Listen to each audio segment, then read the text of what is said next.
The stronger your foundation, the higher you're being built up in Jesus, which means as you grow, so grows your capacity to be grateful. So hence the statement, abounding in it with thanksgiving. Right. That's the key. If you are abounding in it with thanksgiving, then you go, in all things I can give thanks. Yeah. Happy holiday that's in the way of Christmas. Yeah, man. Listen, hey, it is. It is that holiday that is in the way because, the first of the month, there's a big conversation, Brent Crow, on when. We have this every year, and it evolves. When do you put up the Christmas decoration? So here's the deal. So my son went off to college. Yeah. Right? You, Jeff. Everybody knows we're thick as thieves. Yes. By the way, my daughter came from youth group last night. Literally, I was ticked at you. What did I do? So my daughter comes home. Yes. My 15-year-old daughter. Yes, Mercy, sir. if you're listening to this, I'm talking about you. So she comes home wearing an SLU sweatshirt. Yes, sir. She came to SLU 101 this past summer. She It was did. a big thing. I I make my enjoyed kids it. work to come. Yeah, it was While she awesome. was there, I took her to the table. Yes. Said, pick out anything you want from Dad to you. Yes, so yes. she picked something out. Last night she came in and she goes, Dad, did you know that I had this sweatshirt? And I said, yeah, no, I gave it to you. Right? To which she had the audacity to say, you didn't give this to me. Uncle Jeff gave this to me. Well, And I went, whoa. And my wife's sitting there and goes, yeah, he took her out to the table too and said, I know your dad got you something. Anything you want, you get something else from Uncle Jeff. And so she picked the sweatshirt out when she was out there with you. And I went, I don't even get credit in my own house. Oh, bro, listen, that is so funny. Hey, listen, Mercy, the Crow crew, those are my niece and nephew. That's my family. But that is so funny because I did. Now, to my credit and just to defend myself, I acknowledge, hey, Dad said, now she did go shopping and, Yeah, she did well. She did well. That's all I'll say. She did well. But Mercy, hey, God bless you, man. Me and you, Uncle Jeff, Mercy, we're tight. But your dad did have something to do with it as well. No, you're just trying to have my back. No, I didn't. But all right. awesome. But here's the other thing. Yeah. All right. So this topic of Thanksgiving and Christmas and yeah. So I try my best to hold out. I know, man.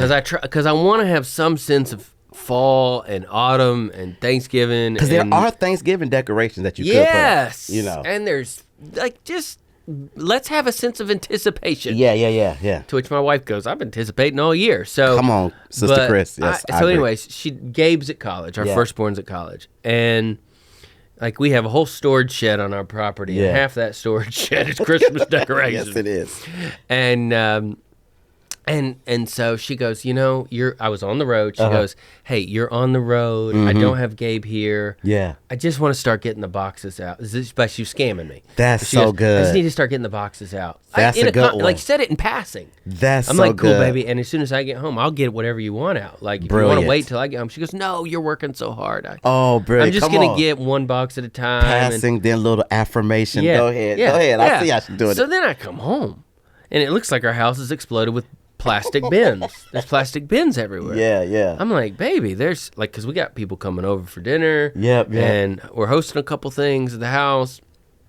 I said, darling, what are we going to do with all the bins? She goes, I don't know. She's like, we got to get them out of here. Create the urgency. So she I goes, love it. well, we might as well empty them. I see it. And so she opens one up. And she reaches in and pulls out a Christmas decoration. And I just see a smile on her face. Like she's just won. Like this is marriage. This is 20 plus years of marriage. Is classic. She's like, yeah, I just won this. Like you think you're smart. Yeah. But you're not. Yeah. And so now my whole house is decorated. Hey for man, Christmas. listen. But what I appreciate the scam. Yes. The game. Yeah, how methodical Sister Chris was with going down that process there. And you just fell for it, man. That's good marriage, man. That's good marriage. That's good marriage. She's marriaging right. She's marriaging right, bro. So all right, if you had your way, and did not have the amazing influence of your bride, you would put Christmas decorations up after Thanksgiving, like the day after, day of? I would do Thanksgiving week. I would do Christmas decorations except for the minus the tree.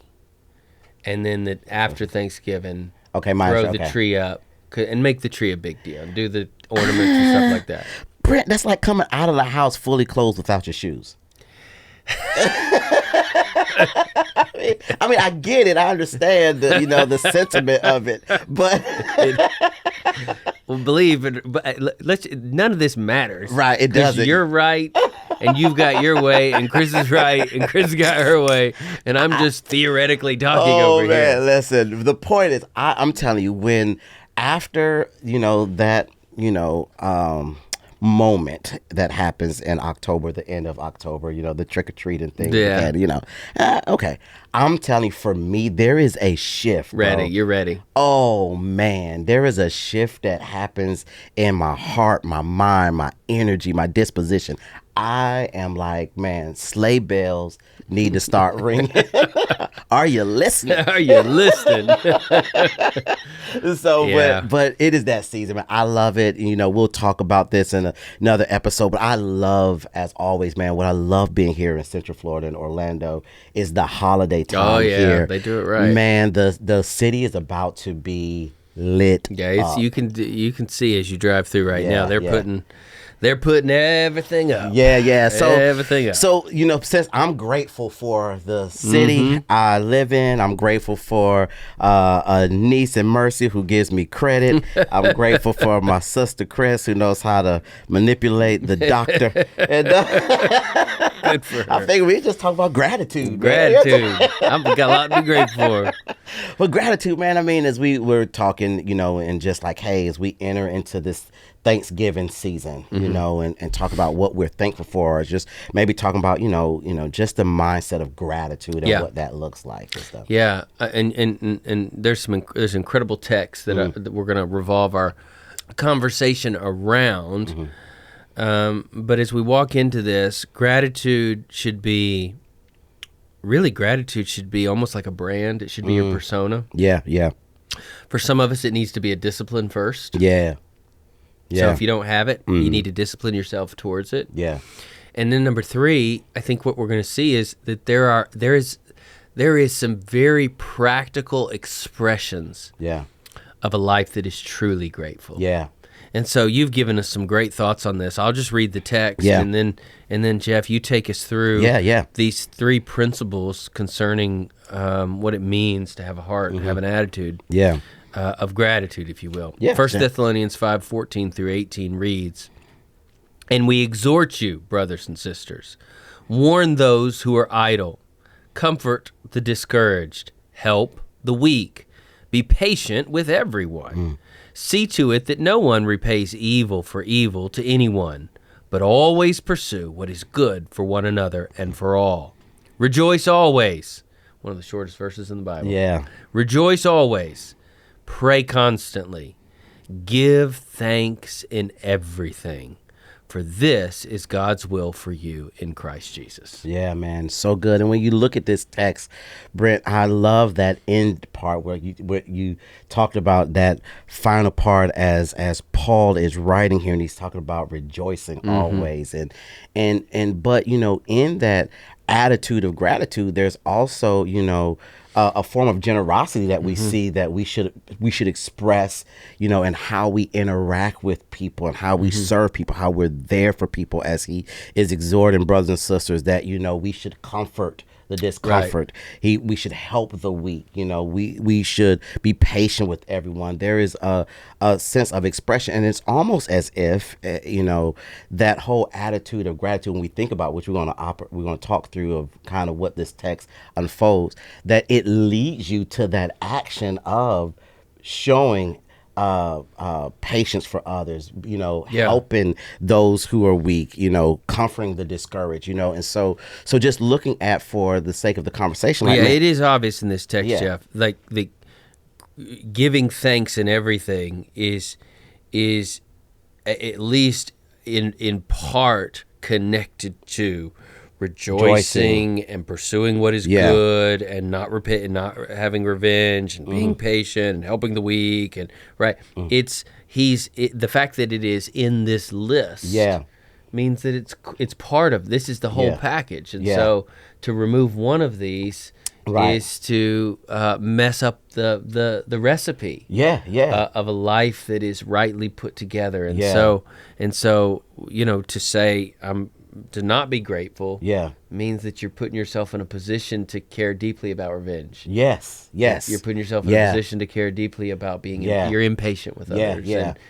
So there is what you're saying. I don't want us to miss this. There's a correlation between gratitude, giving thanks in all things, and all the other list of the recipe for a life that Paul's trying to describe to us. Yeah, and I love that. And so I love for just really quickly, because I want us to really, just talk about, one, what this text is showing us, maybe three, principles that we can see here really quickly. But then also, man, just unpacking that as we walk into this season. But I think there's just three principles.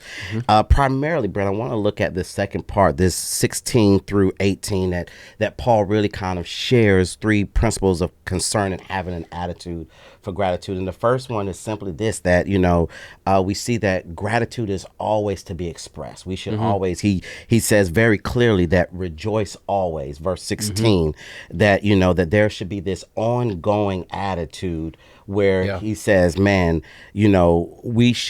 our expression of gratitude comes from this posture and attitude of rejoicing. And so there's this continuation, that it is not predicated on situations, circumstances, environments, moments being right, that not only should we continuously express gratitude through our rejoicing always, but then he goes on and says, man, we gotta pray constantly. We got to make sure that we're always praying. We pray constantly, that there is this mental attitude of prayerfulness and a continual personal fellowship that we have with God, this connection that, man, we're constantly, as we're rejoicing always, we rejoice because there is this prayer that we're continuously having, that it's not our prayer life.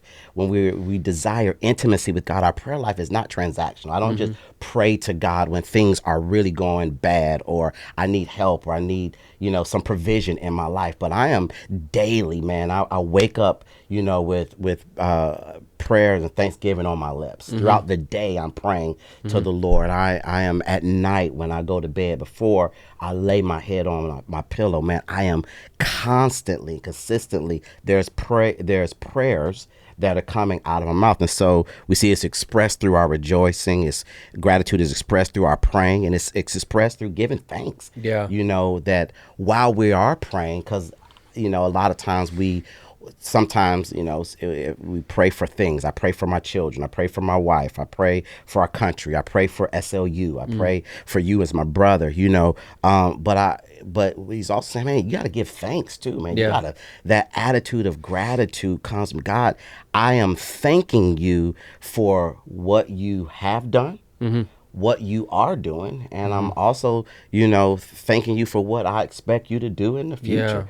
And so that when Paul talks about this attitude of gratitude here in these two verses, 16, 17, and 18, he is saying, man, how we express it is through rejoicing. We express it through consistent prayers, and then we express gratitude through constantly giving thanks. And I love that idea. And we're supposed to be when we say expressed.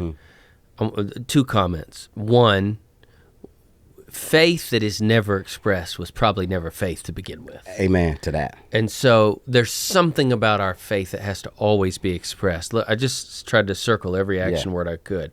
Help, see, pursue, rejoice, pray, give. Like there's there's a lot of outward expression in this text. And so a faith that is never expressed, I don't think authentic faith can stay dormant forever.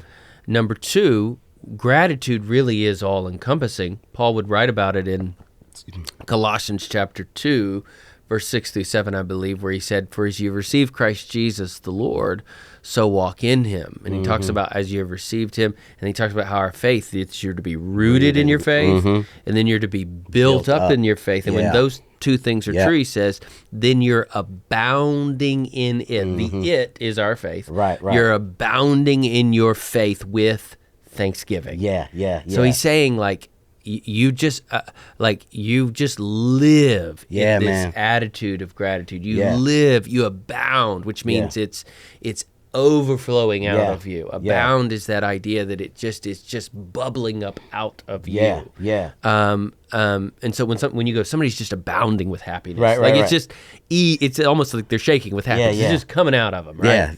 Well, abounding with thanksgiving is that it just kind of oozes out of you. It's your air, it's your persona, it's your attitude, it's whatever you want to call that. I don't like the word brand, but it's your brand. Right. It's and that's why you see it has to be expressed. Attitude. I mean, gratitude that is not expressed never existed in the first place. Which goes back to what we talked about in the beginning with that correlation of going up, of comforting the discomfort, helping the weak, being patient with everyone. See to it that no one repays evil for evil to anyone, but always pursue what is good, for one another. When that attitude of gratitude oozes out of us, every aspect of our lives, the action part of our lives, you can see the connection point of that. And so one, man, we know that gratitude, should always be expressed. But then we also see that there's no limit. Number two, there's really no limit to gratitude. Paul does this all the time. Yeah, he said no. Whatever you do, give thanks. Like, whether you eat or whether you drink or whatever you do to the glory of God. Like he does these all-encompassing type statements all the time. Yes. Give thanks in everything. Yeah. I do think there is something to this. What does this tangibly look like, Jeff? As I was reading this text, I go, I reflect on the people who always seem to find something to build up in somebody else's life or their own life or their circumstance. Yeah. Like, I've been around people who were sick. Yeah.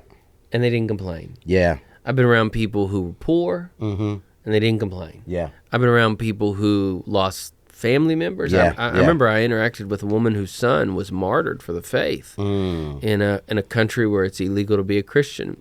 And it was a bomb. Wow. And it was a bombing. It was a bomb that was placed in a vehicle right outside of church. They knew these people were gathering for the purposes of church. Yeah. And she walks out, everybody's walking out, her son walks ahead of her. It's just people walking around talking after church. Yeah. And he goes over to the car, the bomb goes off, and right in front of her eyes. Wow. And so I'm sitting here listening to this mom. I'm literally getting to meet her. Yeah. And I expected there to be this, she was sad, certainly, but I expected there to be this overarching darkness of mourning that just characterized her. Yeah. But it didn't. Yeah. And it completely caught me off guard. Yeah. Because that's what I wanted to feel for her. Yeah. I just wanted to jump into the pool of sadness. Yeah. Oh, that's interesting.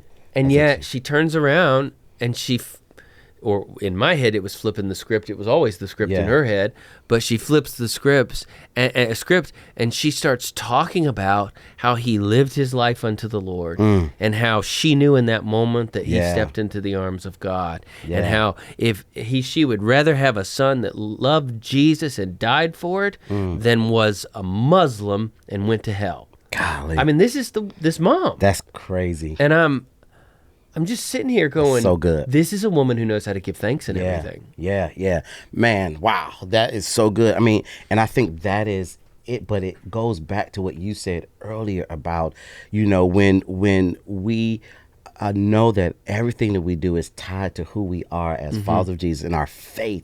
If we really are deeply rooted in our faith, then we ooze with thanksgiving in spite of situations and circumstances. Because when he's talking about give thanks in everything, that is to suggest, man, this isn't about your feelings, because feelings come and go. Yeah. Right. There's moments when we feel happy, moments we feel sad, moments when we're winning, and moments is like, man, this is We're on a struggle bus, excuse me.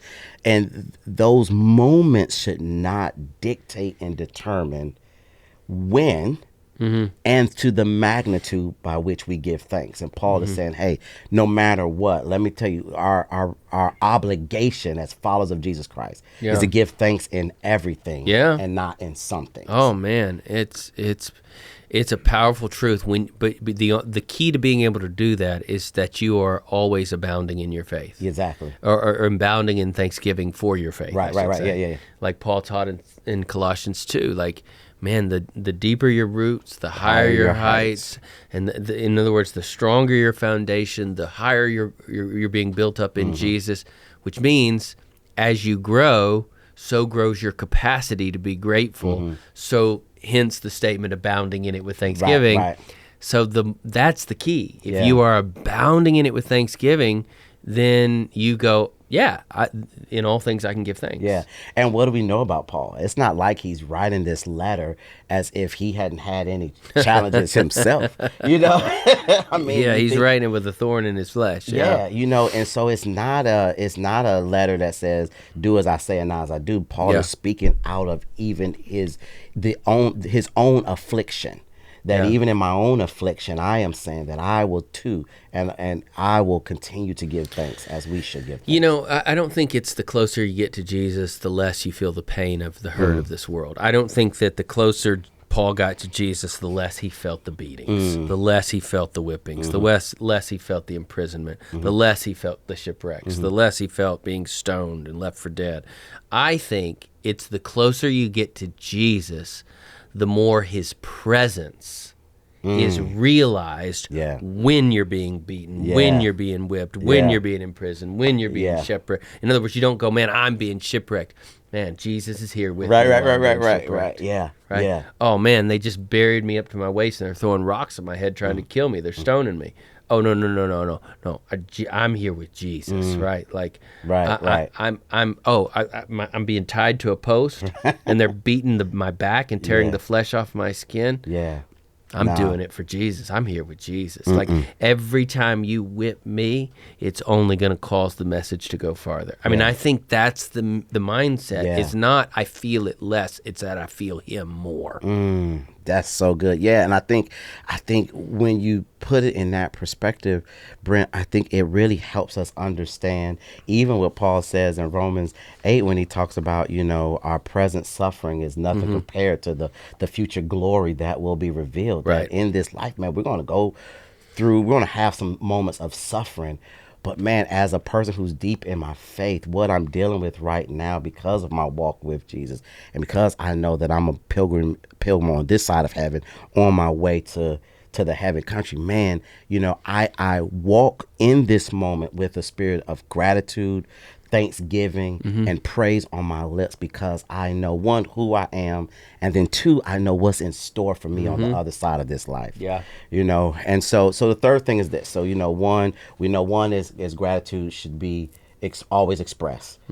Two, we know that gratitude is not limited. Giving gratitude is not limited. But then three, gratitude is what's expected of us. He says in verse 8, he says, give thanks in everything, for this is God's will for you in Christ Jesus. As he says, God's will. To give thanks. It is expected of us. It's not an option. It's an obligation. Yeah. And I think that's what we have to remember in moments where we don't feel like giving gratitude. Yeah. We want to start with reason when it comes to gratitude. Oh, what's the reason I should be grateful? Right. And we do that around the dinner table sometimes. Like, oh, what are you grateful for today? Yeah. And Jesus is, I think, here is going, you don't see gratitude first through the lens of reason. See it first through the lens of responsibility. Yeah. This is the will of God for your life. Yeah. That your roots go deeper, your heights go higher, you're abounding in it, you give thanks in everything. This is part of what it means to be a Christian. Yeah. This is the will of God for your life. Yeah.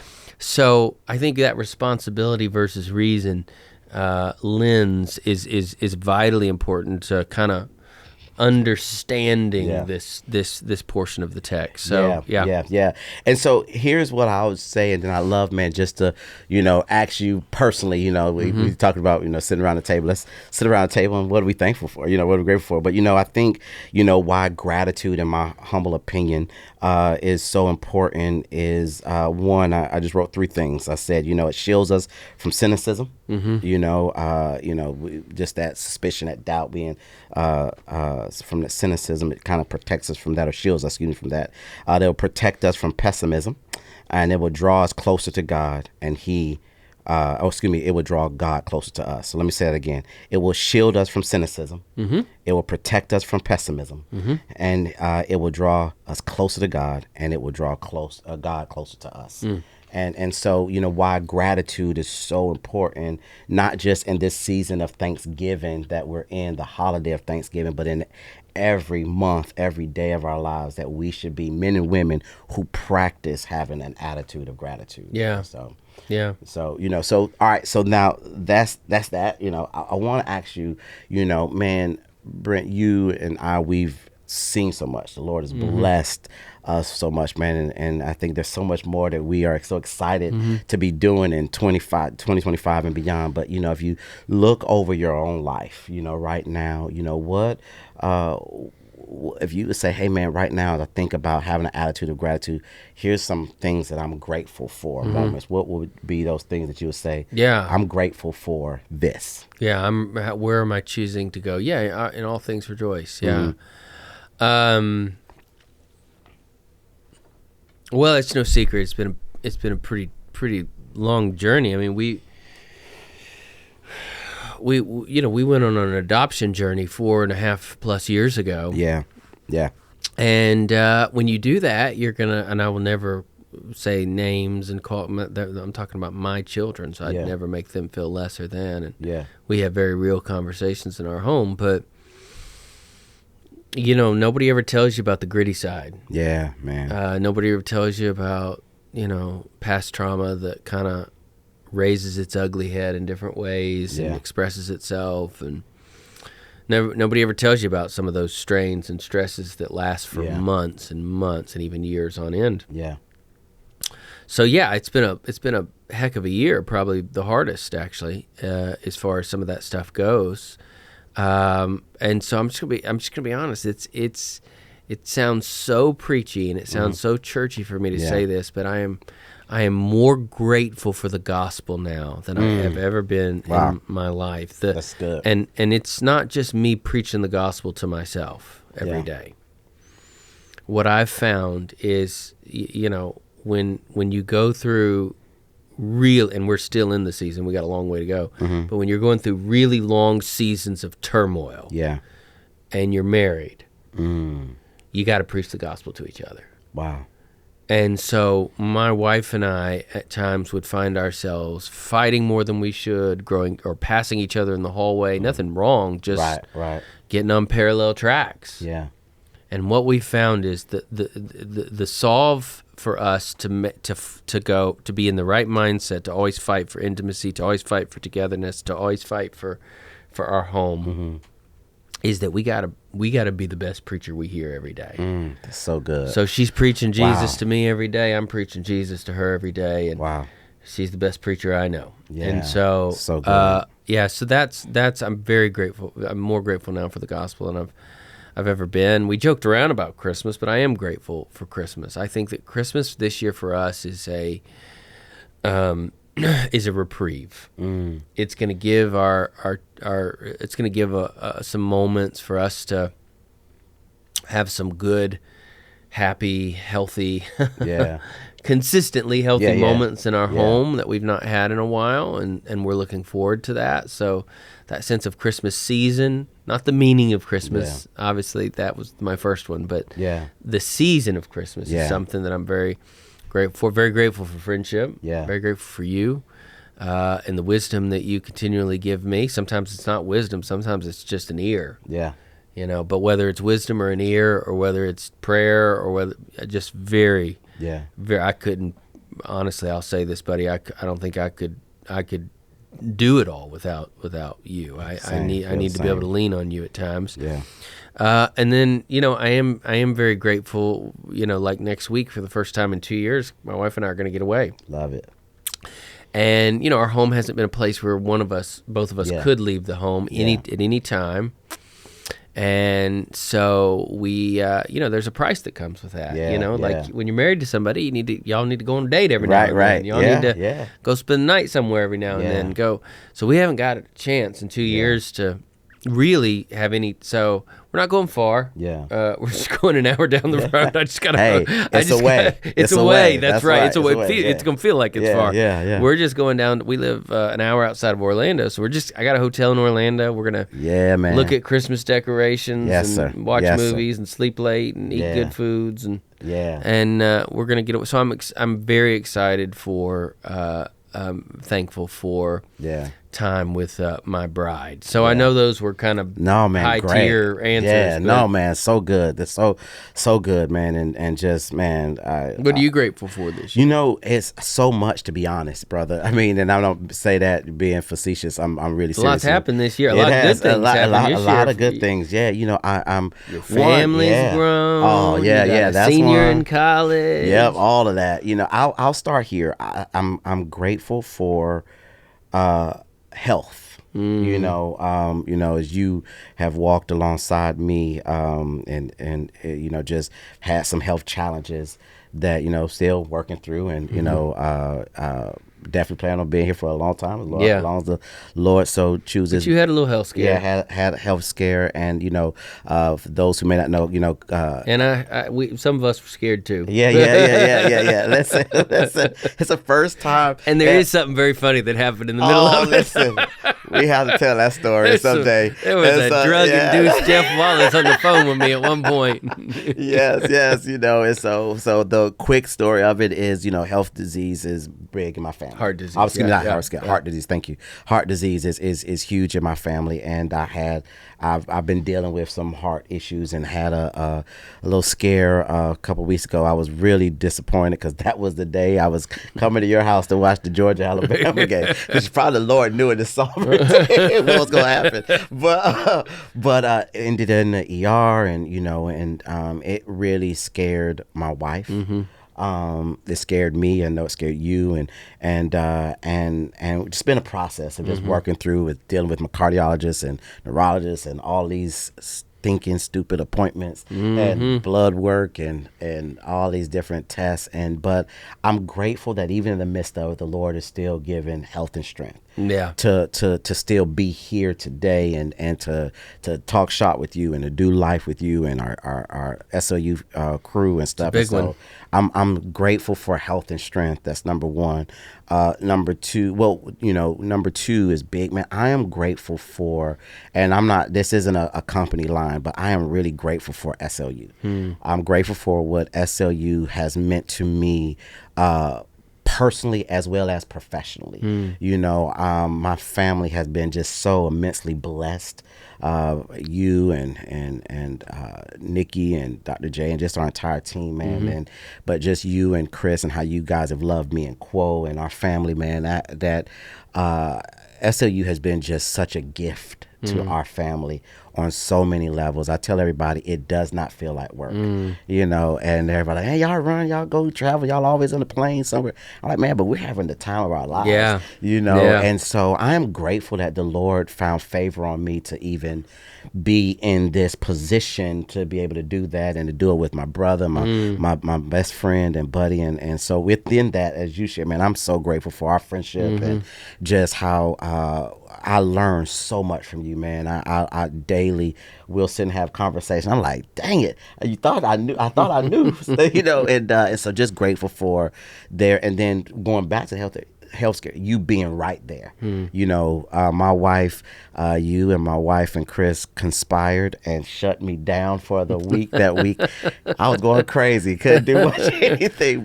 But grateful for your friendship and just the love that you have for me, man.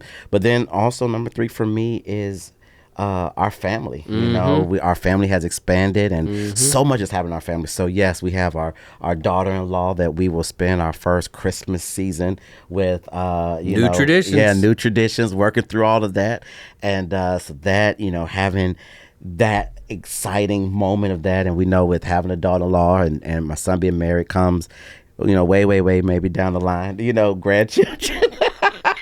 I keep waiting for the phone call. Listen, we keep asking. They were like, guys, just let us get. I was like, hey, I'm not rushing. They y'all. only been married 5 minutes. Yeah, Jeff. I'm not rushing, y'all. I'm just saying. So excited about those new traditions. Proud and excited for our baby boy Cameron graduates this year, 2025, summer 2025, with his electrical engineer degree from University of Florida. He's finishing up. He'll be walking in after Christmas.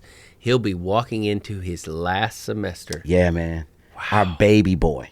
Our baby boy. And so excited for him. And then I'm excited for my middle son, CJ, who I think this is T for our Chasing Elephant podcast. I think he's going to be popping a question in 2025. Yeah, man. So the family will continue to expand. And so I'm just grateful for my family. Then you're definitely getting grandkids, because when two are married, there's a sense of competition now. Right. Well, there's some competition that I made sure that I told them, if you pop the question when it comes to competition and expectations, financial expectations, let's make sure we clear that up. But no, man. So I'm just family, man. Just so grateful for the family that the Lord has blessed me and Quo to be able to steward, together. He's giving you a good one. Yeah, man. Well, buddy, I'm a nerd. Yeah, I'm gonna wave my nerd flag. Hey, listen, I love when I need some history, when I need some real big history. I go to my brother Brent. Lay it on us. This is real big history. My grandmother wrote poetry, and actually her mother wrote poetry, and during the Depression, that's how she discipled her kids, is she would write poetry and make them learn that poetry. But anyways, I became a fan of reading poetry early on. So this is a poem by Oliver Wendell Holmes, who doctor and poet in 1800s. It doesn't matter. But anyways, he wrote a poem called Contentment, and these are the last few lines of it. And I thought it was appropriate to kind of land the plane on our discussion about Thanksgiving. Yeah. He said this, or wrote this: "Thus humble let me live and die, nor long the Midas golden touch. If heaven more generous gifts deny, I shall not miss them much. Too grateful for the blessing lent of simple tastes and mind content." Wow. So we hope that you have an incredible Thanksgiving. Yes. And until we meet you again, wander well and shine like stars. Take care, everybody. Happy Thanksgiving.